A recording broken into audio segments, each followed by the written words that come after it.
Our spotlight story tonight is about a man teaching a set of skills that seems, well, quite primitive. Here with the story is Ryan Lancaster. Martin Schemp was 10 years old when he developed a love of the lapidary arts. Just always been into rocks and outdoors and stuff like that, and my mom's friend was doing a demonstration at the Grant County Fair, and then she offered to let me try it, and then from there just kind of took off with it. Schemp is a fourth-generation Ephrata farmer by trade, but he also teaches demonstration courses on flint knapping and other primitive arts. Basically what you're going to do is kind of break off some of this thin edge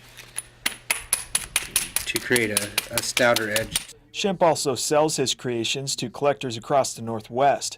Learning to make such refined arrowheads takes a lot of time, patience, and materials. I went through a lot of pounds of rock.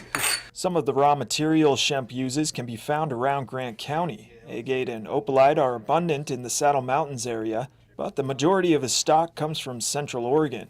Having a good source for rock is important because about 90% is lost in the process of flint knapping. Because this is just going to be maybe a point like so, and then pretty thin, so you're actually losing a lot of weight and a lot of material. There are a lot of methods for flint knapping, from old-fashioned chipping away by hand to grinding the stone down with modern machinery. While Schemp seems to find a meditative quality to the primitive method, he's no purist.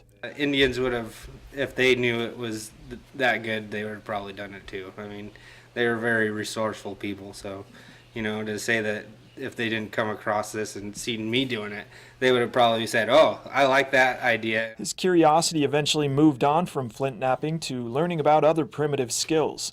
He creates cordage out of raw plant fibers commonly found in the area.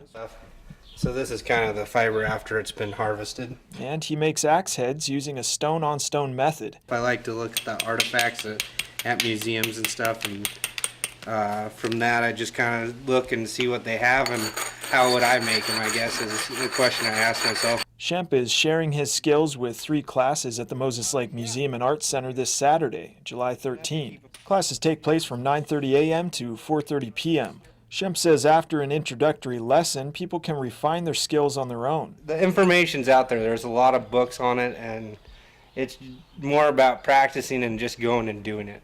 Anyone ages 12 and older is invited to register for one or all of the classes, but there are limitations on size. Cost and pre-registration info is available at mlrec.com or by calling 509-764-3830. For iFIBER 1 News, this is Ryan Lancaster reporting. Thanks, Ryan. Stay tuned. We'll be right back with more news after this quick break.